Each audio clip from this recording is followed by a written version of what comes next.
This morning we're going to cover two topics. Let's take a look at your curriculum real quick. I believe, if I recall correctly, so week 3, day 3, we're going to cover two things. One's called code style and another one's called inheritance. These two topics should be fairly quick. It's just good things to know.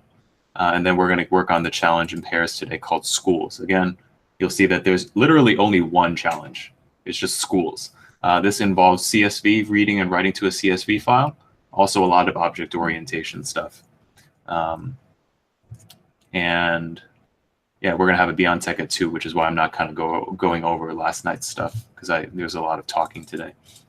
So when we talk about code style, coding style, it's kind of like when you were writing essays when you were in grade school or something. If you grew up in the US school system, you had to write essays, and they had to follow a certain pattern. You know, like if you did the 5-paragraph essay, it looks like this: introduction, grab somebody with a hook, talk about nothing, have a thesis statement with 3 bullet points. Those 3 bullet points are attached to your 2nd, 3rd, and 4th paragraph, and then you write about those. And then the 5th one, you just wrap everything up by basically restating your thesis statement. Like, everyone kind of remembers this because it was drilled into us. Or if you're writing a college paper, if you went to college and you had to write papers, when you had to cite sources, you had to go with like the MLA style or the Chicago style to like cite somebody properly so you wouldn't get sued for whatever reason. When it comes to code, it's a similar concept. We want to writing in a specific style of code, which was why I said 2 spaces, 2 spaces. Remember camel case versus snake case. Like, if there wasn't those type of regulations, like anyone can write in any language, which is true, but then all these different practices would be thrown in. And that's not the way that things work. So when you write JavaScript code, there's a code style. When you write variables, I want it to be camel cased. I want it to be every single word, new word. If it was like code Platoon, it would look like code Platoon, like that. If I was writing it in Ruby, the style that they demand is code_Platoon to make it snake case. Coding style is very important to make things clean and to basically adhere to a set of universal standards. And this ultimately makes your code universally easier to read, more efficient, and ensures that your code can be implemented and understood by a new developer. Believe it or not, there are some of the best developers are in Russia, and they write Ruby code. When I read somebody's Ruby code in Russia, it's very, very similar to a US-based programmer's writing in Ruby. Or if they write JavaScript or anything, we all adhere to one specific set of standards, which is why I'm pretty harsh on syntax and things like that. Hey, you should tab this in. Hey, this is too many spaces. Hey, you should probably put a new line over here. And one thing to help you along the way is a gem, which is a Ruby library called RoboCop, which is kind of, RoboCop from the 80s and the really bad reboot recently. It's called RoboCop, which is basically a cop to read over all of your code and tell you what is broken. And we'll be using this in just a little bit. All we need to do is gem install RoboCop at our command line, and we can just run, if we're using a gem file, we'll just do like RoboCop, put gem RoboCop in there, and then we can just run RoboCop on that particular file. And I'll show you this in just a second. A few other links I wanted to show you are, like, you can read this at your leisure. This is in your curriculum for today, if I'm not mistaken. Yeah, the style guide for RoboCop, like there's a lot of different rules, but some of them are like, they're all good. So it's like, use soft tabs with a 2-space indent. So soft tabs are spaces in a set of tabs. So 2 spaces, keep each code to a readable length. Unless you have to, keep lines to fewer than 100 characters, and then create a new line. No spaces after the parentheses, square bracket, or before a closing square bracket or parentheses. So it's like there's no spaces before or after this, as you can see. And you can kind of look over here. It's like avoid the usage of class variables due to their unusual behavior and inheritance. And we'll talk about inheritance a little bit later today. So you can kind of read this at your leisure. Like, there's a lot of things that people will know. Like, and you'll just kind of, as you write more and more code, you'll start to, like, I can show you Mike Lee's code on the first day of class. It was very different than the one he ended up with. It was much better at the end because he just wrote more code. Airbnb is a big proponent of Ruby and Ruby on Rails. I think their first app may have been written on Ruby on Rails. So they talk a lot about white space, indentation, new lines, line length, and all that kind of stuff. So you can click on this as well. This is just all the rules that are available. So I want to do a quick thing together. And what I'm going to do is let's just kind of read through this. So we have a bit of code. It looks horrible, and our job is to refactor this to make it look good. We have some tests that go along with it, and then yeah, everything should work out. So we'll do this together. Let me open up iTerm. And this is not available for you. I can make it available if you want. Let's make a directory called fixme. cd into fixme. I'm going to create a file called stylishcode.rb, and then touch stylish codespec.rb. Open everything in Sublime. We continue to have our 3 windows open.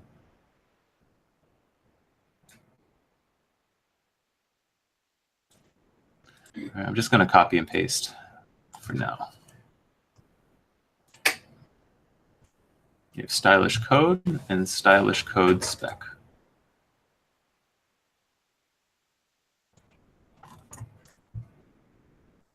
All right, I'm not changing anything inside the specs here. Let's just run the specs just to make sure it works. So rspec stylish code spec.rb, and a whole bunch of stuff is broken. Let's make everything pass. Like I was saying a little bit earlier, we have something called RoboCop. So I'm going to gem install RoboCop.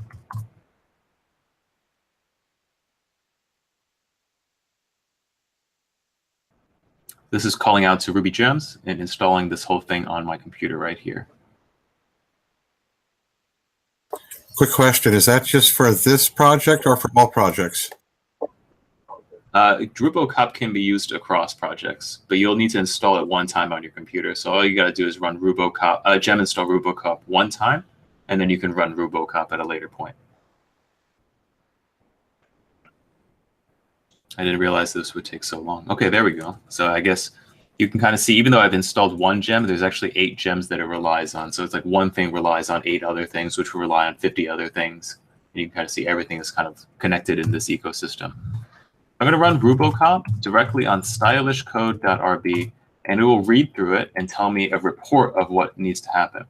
So I inspected one file, and I saw that there are 27 things that are broken. We can go through each one of these and just kind of like make these pass, or we can just kind of look at it together and just see what are some things that you see that are immediately broken. So line 1 looks good to me. What about line 2? Anything stand out to you? Why is valid all caps? Why is valid all caps? So what type of variable is this? Constants if it's all caps. Yeah, it's constant if it's all caps, but it's not all caps. Valid underscore numbers, and the umbers is lowercase. So that's something that's already broken. Let's get rid of that. We'll replace it with numbers like this. The 1 to 100, that's okay. Oh my goodness, what is all this? Let's look at this. Let's how can we fix this? I don't even know how to read this anymore, to be honest. Put answer in parentheses. Put the answer in parentheses. Get rid of the semicolon and move the answer down. Okay. Maybe put this in a few. It looks like I need to change this as well, right? Mm-hmm. So I will get rid of this. And anything else look wrong on line 8 to you?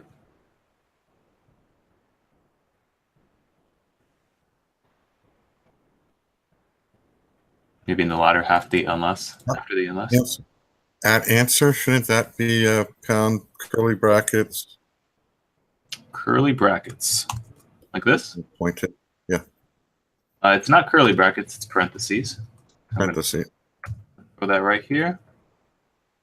Okay, and then let's fix this next section. This one looks a lot better than it did before, I think.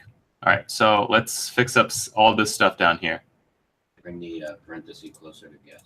Bring the parenthesis closer to guess. And number closer. Number closer to parentheses and no spaces between parentheses. How's the indentation on line 11? Okay, what do I need to do? Bring it over. Bring it over. Looks good to me now. Line 12. Does this look good to you? Twice. Just 1, 2. I think that looks okay. What about down here? Yeah. Bring those in 2 notches past the F. 2 notches past the F, like this? That's like 4 notches. Oh, okay. 2 notches meaning just 2 spaces. I got you. Left tab. No problem. All right. And I'm just going to fix other things. Else if number is greater than answer. So it's just some of this is just indentation. Okay. This one has indentation issues. This has indentation issues. That's not terrible. Is there anything else maybe in this giant block of code that may not seem correct? Parenthesis on the else if. Yep. Oh no, never mind. Sorry. No, that's totally legitimate. In Ruby you don't need to do this in parentheses. In JavaScript you do. Same thing here. There's no space. This doesn't have a space. And does this look good? What's the How about the equal sign? I have a Michael Lynn. You had something. What was that? I missed it. Line 12, the equal sign. Should that just be 1?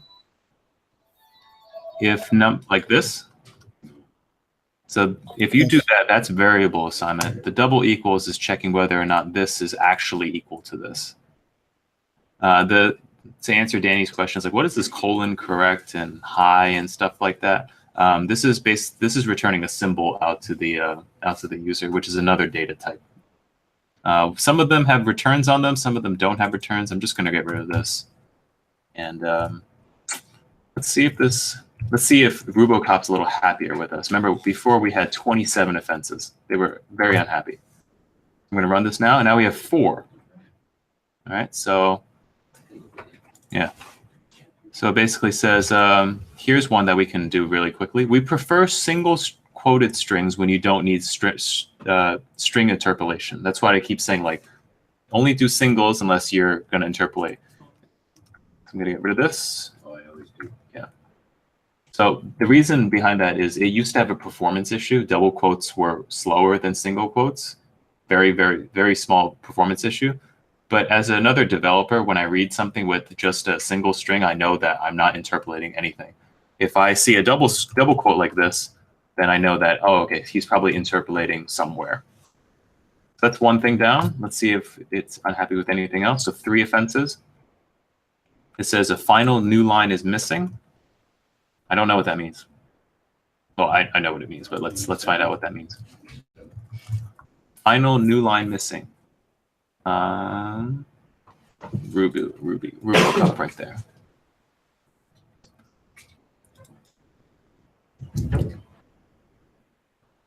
So if you don't understand exactly what the issue is, just kind of Google it and then it'll be right here.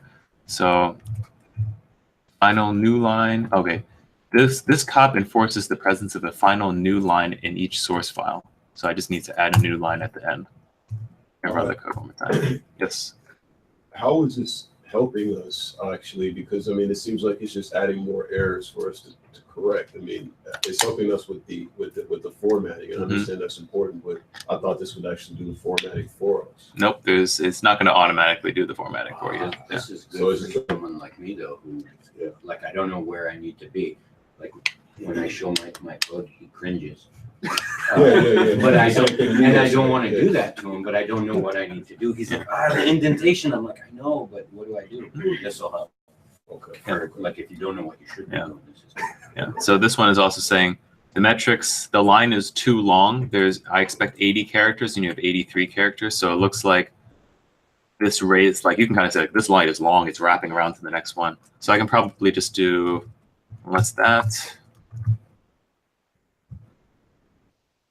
Let's see if it's still unhappy. I have one thing. It says unexpected token end on line 30.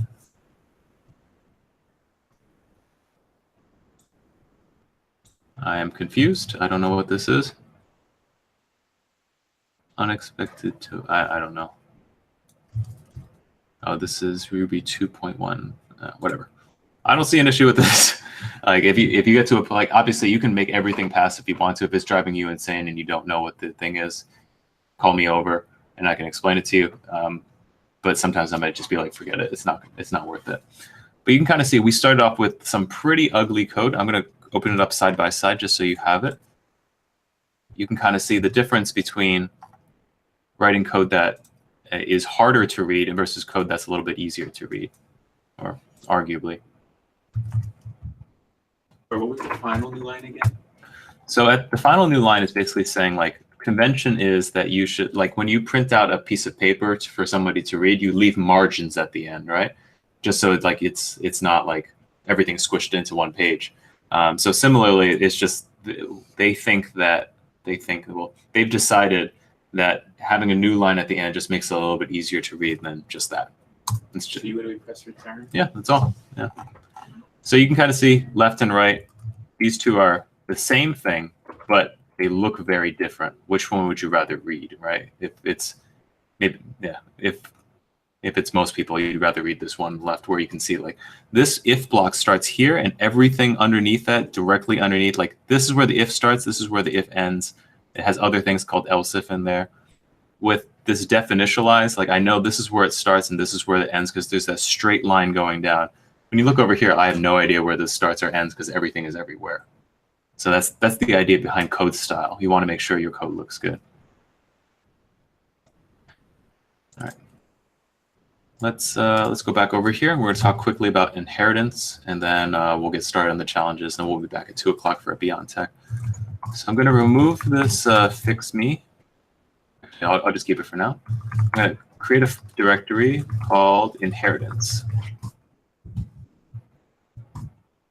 I'm going to touch a file called, well, I guess before I create the file. So what is inheritance? You've heard me talk about it. Other people have used it in the past. Can you explain inheritance to me? Different things have different methods, and if you make something like within a class, and it could inherit some of those methods. So you could do things to something that you create within a class or an object or something that'll have those, or maybe not have those, and then you're trying to use them, but they didn't inherit them, so you can't. Sure, that's not false. Yeah, that's not wrong. It's not wrong. It's not the full answer, but it's not wrong. What else? What other things have you heard about inheritance? It's just a class that inherits all the characteristics of the other class. So yeah, the class it's inheriting from. Yeah, inheritance is like basically a relationship between two different classes inside of Ruby. Think of your relationship with your family or with your parents specifically. Like your biological parents, like, you have features that are inherited from them. Your race, your eye color, your height, your weight to some extent is like all inherited from your parents. But you're also very different from them at the same time. You have new features. You can do things that are different from them. After this course is over, I guarantee you that whenever they have issues with tech, or how do I, like, my mother literally sent me an email this morning that basically said, what is wrong with this? And then sends like a screenshot of like an error message on her PC. And I was like, I don't own a PC. I'm not really sure. But like, there are things that you can do that your parents can do. There are things that your children, if you decide to have children, like, can do that you are not able to do. Similarly in coding, let's say we have two classes. We have a parent and we have a child class. A child class is going to have the ability to inherit all the features of the parent class, and any number of methods from the parent class can be overwritten in the child class. A good way to think about this is like if you think of just like is a. So if you have a parent class called dog, there are many types of dogs. Like what are some examples of dogs? Different breeds of German Shepherd. German Shepherd. We have German Shepherd, we have Dobermans, we have Golden Retrievers. A Golden Retriever is a dog. A German Shepherd is a dog. So the parent class would be dog, and the child class would be something like Golden Retriever. Do we want to go with Golden Retriever and dogs for now? Sure. All right. So we'll do it dogs, dog.rb. All these are singular, and we'll call this a German Shepherd. Is it ERD or ARD? I can never figure it out. It's BRD.RB. So we have two files. Let's open it up.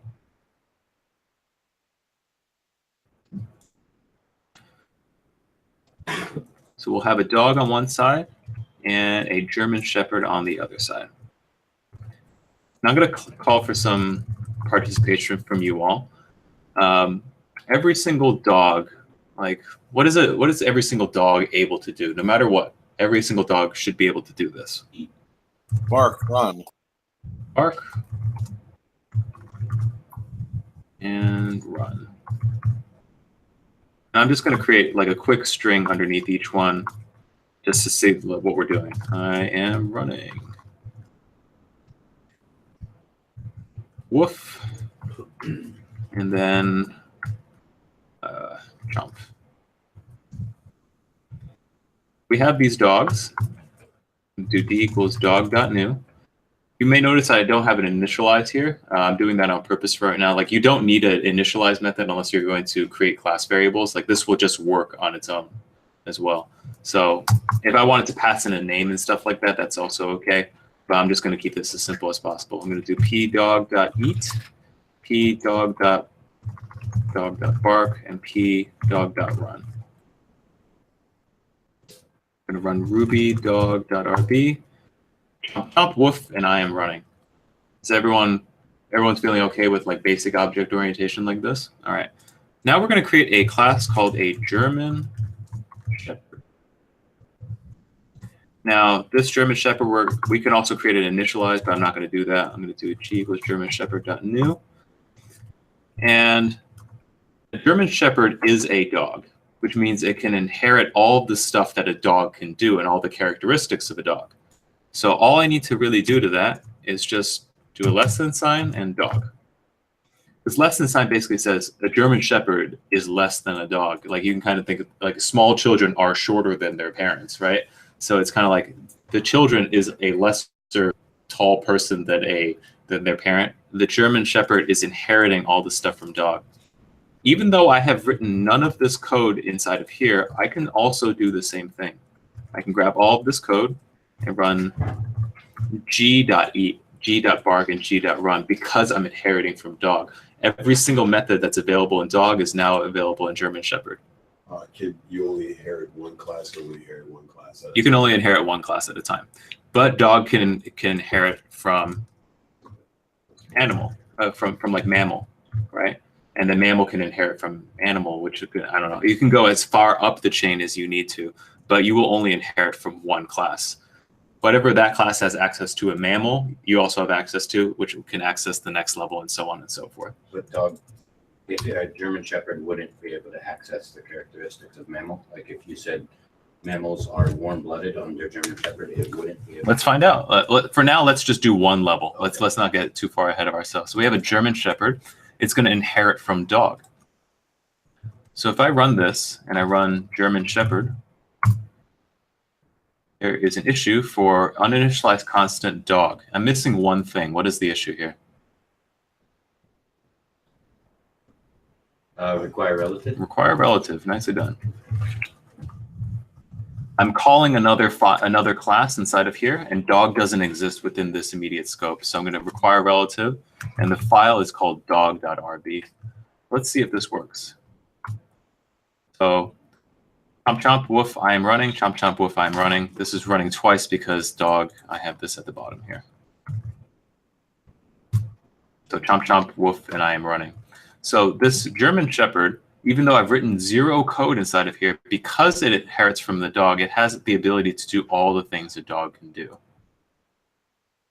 I'm going to pause there to let people digest. I watched the video later if you said this when I was gone getting water, but when we first learned about object orientation, we were doing with the class dog and then creating German Shepherd as an instance of that class. So in what situation would you want to do that?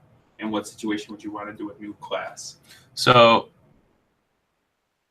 that's a great question. So the question was, like, before we were just doing, like, we were creating a dog with initialize, and then we were passing in a breed or something like that, and you had at breed equals breed.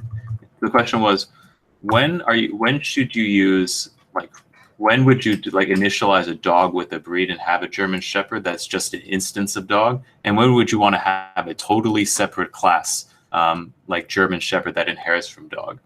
So I guess it would depend. Like inheritance is used pretty frequently for specific reasons. So you're going to do a challenge tomorrow called bank account. So you can kind of think of it like this. Inheritance helps you type less code. So when I'm talking about like when I create a new account, there are certain things that all accounts at a major financial institution have. Like they have your name on file, your address on file, your email, your phone, your social security number. Those are all things that are tied to you. That's under the class account. But you have different accounts underneath there, like a checking account and a savings account. Now I can initialize each checking account or a savings account with like all that same information, or I can inherit from account, and then I have access to all of that information as well. I don't know if that answered your question at all. So that's an instance of doing it with the two different classes, right? I guess the answer is you could do either. Like you could do just creating a dog and then initialize the breed and say like this particular instance of dog is a German Shepherd. Or you can do it this way where it's like I have a specific class for a German Shepherd. And the reason I'm going to do a specific class, actually, that leads well into my next thing, is that every German Shepherd is a dog.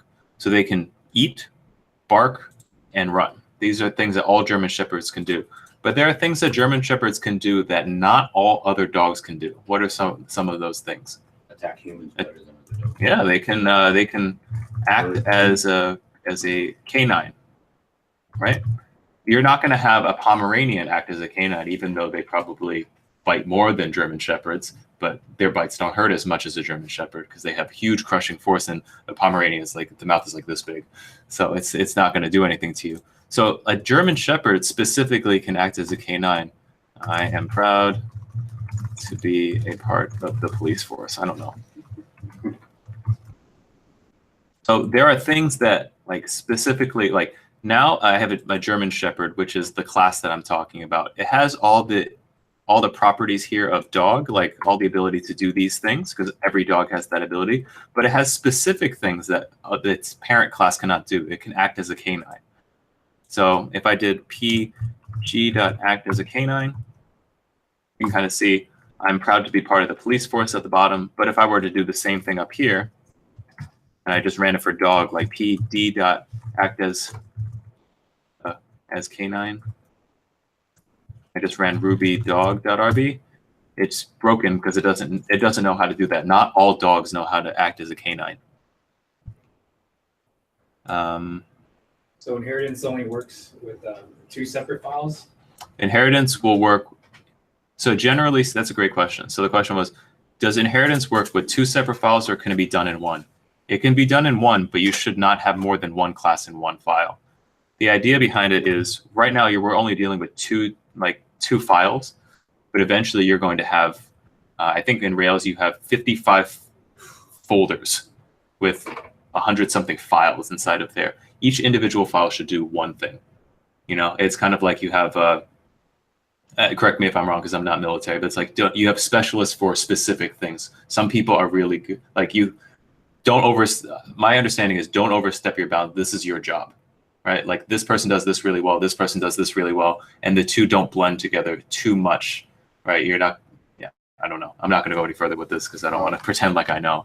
But it's like the idea behind it is. I'll pretend for you. Okay. If you're on a ship, yeah, the guy that's like actually down in the engine compartment has no idea what's going on anywhere else in the ship. All he knows is that he gets a call from the bridge saying, go this speed, and then he changes it and goes that speed. Sure. And that's a good thing because one person, you can rely on that person to do that particularly well. Right. Similarly here, if I had dog and I had German Shepherd and I added a Pomeranian in here, this file is doing way more than one thing. And you want all your methods and all your files to do one thing. Single responsibility code, it's called, if you read the Sandy Metz book. Single responsibility means every method does one thing. So eat is chomp chomp. German Shepherd does one thing. It creates German Shepherds. Dogs do one thing. They create dogs. So you want to create that as much as possible. But can I do like a class German Shepherd puppy can inherit from German Shepherd in this same class. Yeah, I could totally do that. That's legitimate. But generally speaking, you don't want to do that. You probably want a separate class called German Shepherd puppy. And there are things that puppies can do that adults cannot do, right? They have endless energy. They can bounce around the room. The older dogs do not have that. You're going to talk about multi-inheritance, but maybe we can. Oh yeah. So yeah, let's do multi-inheritance. Let's see how far it goes, right? So I'm going to split this into 3 just to make it a little bit further. So a German Shepherd has a parent class called dog. A dog may have something inherit from something called animal. I'm going to create a new file called animal.rb. I'll do class animal. What can all animals do that dogs and German Shepherds cannot do? I guess like at the very top of the food chain. Birth children. Yeah, they can. I mean, yes. A German Shepherd can inherit from dog, which inherits from animal. All animals are able to reproduce in some way, right? I am reproducing. One other thing. Die? Yes. All animals are going to die. I am dead. Bring it back to morbidity. All right. So the question was, can I inherit all the way down over here? Let's find out. So I have my act as canine. I'm going to stuff just to separate it out. I'm going to do pg.reproduce and pg.die. If this works correctly and I've inherited, I can go all the way back. Let's see if this works.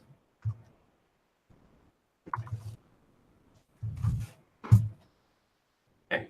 By a relative? What's that? Is an undefined method act as canine. Did I remove it? Oh,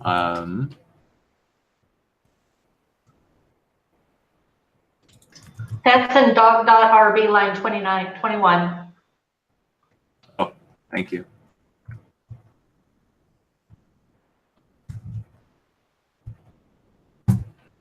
So chomp chomp woof, I'm running. I'm proud to be part of the police force. I put this just to separate things out. And then I am reproducing and I am dead. There's nowhere in this file does it say def reproduce, but because I'm inheriting from dog, I look over here, reproduce doesn't exist in here. All right, let's go up another level. Animal has something called reproduce, and so animal has something called die. So you can inherit all the way up the chain, as many layers as you need to go, and then all the way back down. Specifically for me, when I was writing code, we had different mailers that had to go out, right? So when you fill out a form for a contact us and you're like an affiliate, or if you're like an individual person, or if you're like an employee or something like that, I had 3 different like mailers that would send out emails and specific to that particular mailer. But it all inherited from one thing that I called base mailer, because all the emails should be able to just send. And the base mailer inherited from like the library that Rails has to send emails. That's the idea behind inheritance here. So what do we get when we inherit things? We get all the methods available to this particular parent class, all the way down the chain. It doesn't go up the chain, but it goes down the chain. But let's say that I wanted to overwrite something. So I'm gonna get. Are we good with the 3 layers deep? Can we just go back to 2? Okay. Let's say that when a German Shepherd barks, it's not woof, right? It's actually going to be woof with like all caps, because when they bark, you know that they're barking. So you have the ability as a German Shepherd, you inherit the ability to bark from your dog parent class, but your bark sounds a little bit different. Like bark is much louder. So when I run this here, it's no longer woof from the parent class, which was like kind of a wimpy woof. It's a woof, like a real full woof. So that's something. So you can take everything down, but you can also overwrite it. Where it's overwritten is going to take the final say. It's kind of like I can. When I was born, my parents are Chinese immigrants, so they have the ability to speak Chinese.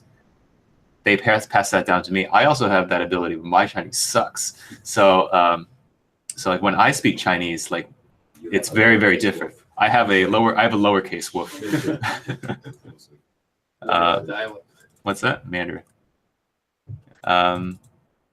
And to keep code dry, you may want to use the behavior of the parent class, but do something before or after and then you can use super there. So basically, let's say that I wanted to overwrite the eat method, but I still want to have the chomp chomp to start with, because that's how all, let's say, chomp more. Yeah. So I'm going to do super and then chomp chomp more. Watch what happens here. I'm eating, and I have chomp chomp more, and then woof. Wait, something went wrong here. Eat.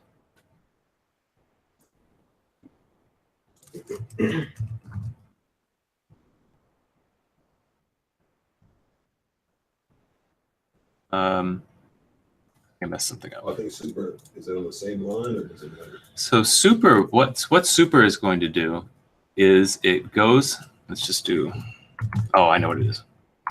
This. Chomp, chomp, chomp, chomp more, chomp, chomp more. So what's happening here is this super goes up one level, grabs all of this code, and basically copies and pastes it here.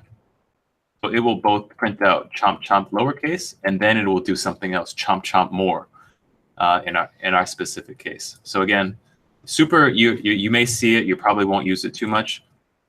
Basically goes up one level, finds the eat in that level, and then grabs all its contents and just shoves it in here. So this equals go up one level and grab all the contents. How many levels can you actually? So super only goes up one. Super goes up one level. Okay, so in order to do that, there's another syntax in order to go further. Yes, because then yes, I believe that to be the case. Double colons? What's that? It already exists, because I was thinking when I get good, I'm gonna Super, add to Ruby, make super duper. Okay. Super duper goes out 2 levels, right? We can do that. That's fine. Stealing your idea. Yeah. All right. All right. So that's a little bit about code style and a little bit about inheritance. How are people feeling about inheritance overall? Okay. Why do you think this would be useful? What's that? Organize your code well. Organize your code a little bit better. You don't have to type as much, you know. So I think that's good. All right. So we have a few challenges for today. Just one challenge, actually. Good question. One question. Yeah. If you're inheriting from the class and that class has a definitionalize that takes arguments, does your class you're inheriting from, or sorry, does your new class have to take an argument too? So the question was, if I have an initialize here,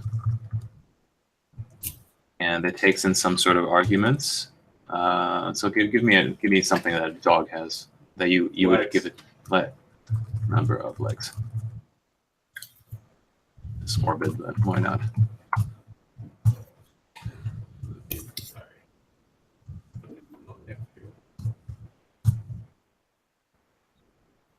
So the question was, if I have a dog class with a definitionalized with a number of legs here, when I create a new German Shepherd, do I also have to create, do I have to pass in the number of legs because I'm inheriting? So let's take a look. Let's get rid of this last line. I'm going to give this dog 4 legs just because I'm a nice person today. I'm going to do d number of legs. See if this works. So we'll just do Ruby dog.rb. I have 4 legs. I'm chomp, woof, and I am running. So we know that this one works. What happens when I run the German Shepherd and I don't pass anything in? Let's see if it blows up. Boom. It says wrong number of arguments given 0 and expected 1. So if you define the, basically everything that's available inside of, like you're here in German Shepherd, you try to create a new one, right? If you don't have an initialize method, it's going to go straight up the ladder into dog and say like, okay, Where's his legs at? What's that? And Where's his legs exactly, right? So again, if you are here in a child class and you don't have that particular method and you call it, it's going to go up 1 level. Because it goes up 1 level, it's saying like, where are my legs? Like, what did you do to me? So what we can do is we can do definitionalize and we'll give it a name, like a dog name, pet name. Make it at pet name equals pet name. I'll do adder reader for name. I'm going to hard code it just in case they don't have 4 legs. All right, so Pet name. yeah, so I'm going to pass in a new pet name, and I'll call this Sparky. Sparky. So I have G equals German Shepherd.new with Sparky. Let's see if I can get the number of legs. PG dot number of legs. Let's find out what happens. So we get nil, and then everything goes all the way down. So we can do something to inherit every dog is going to have 4 legs. We're going to hard code it to 4 legs unless we decide otherwise. What I can do is I can just add a super at this point. So I've looked inside German Shepherd, there's initialize, and I want a super. I want to go up 1 level to grab all the things when I create a new dog. I know that the number of legs is going to equal 4. So I'm going to have this line of code, line 7, is basically driving this line 7 into the code. I was going to say,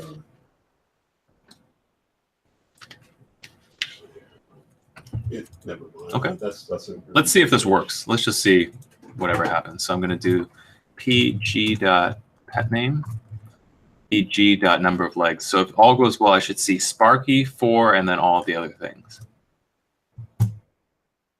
Got Sparky and Sparky. Did I mess something up?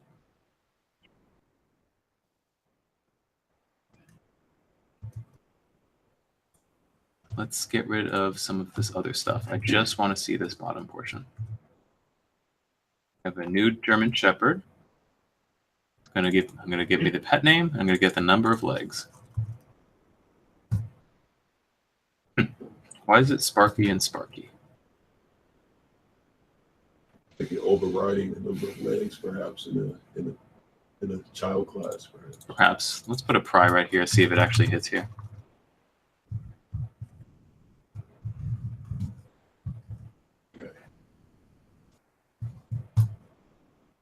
So it actually gets here. It's it, and it goes back to Sparky and Sparky. Let's put a binding pry after the super. So we're here. We're inside of dog. Now we're inside of German Shepherd. Let's look up number of legs. Sparky at number of legs. Sparky. It's broken here. I'm not sure exactly what it is. So it actually inherited the require pry too? Yes. Maybe. You never put require pry on At the top, you just German put Shepherd. binding pry on German Shepherd. Yes. Yeah. It requires the pry because it Nice. gets in here.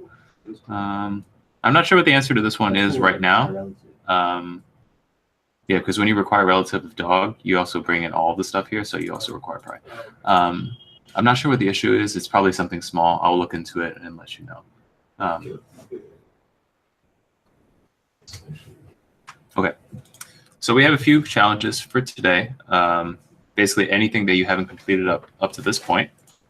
We're going to do you know what it is? What? You set a default value for the number of legs. If you would have defined directly the number of legs, it probably would have.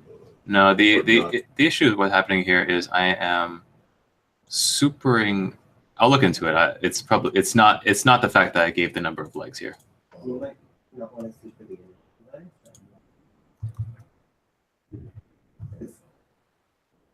Child classes they need their own initializer. Right? Yep, most of the time. Yeah, you don't. I will look into this later. Okay, we have one challenge for today. It's called schools, and schools is kind of like a giant amalgamation of everything we've done this so far. So we want to be able to write a command line tool. So like I remember the days of your library, old library computers. Blue screens. The green screens for me, or orange. It doesn't even matter, whatever it is. And when it was something like this, and you entered a whole bunch of stuff, we're going to be creating a program like that today. You're going to be reading and writing to CSVs. You're going to be doing inheritance. You're going to be doing object orientation. There's only one challenge for today because it's so big, and you can kind of like you can kind of plan it as you would like. We don't have any databases, so we're going to be reading and writing to CSVs directly in our application. In the end, it's supposed to look something like this. You know, when I run school.rb, it's going to give me a prompt. Please enter your username. It's going to check something. Please enter your password. And it's going to see if those two things match up. Brett, welcome. Richard Belding, your access level is principal. What would you like to do? You can type all of these things out, and then you can read and write to a CSV. Today we will do pairing. So if you're remotely calling in, you can pair with the in-person students. As long as everyone's got headphones, we should be good to go on that. I know that some people are out sick and, you know, like interviews and whatever it is, don't do interviews. But just kind of figure out who's online and work with them. If we don't have enough people for remote to work with, if there's not a 4 and 4 thing, then 2 people here in person can work together as well. Other than that, we'll be back at 2 o'clock for our next Beyond Tech, and have fun.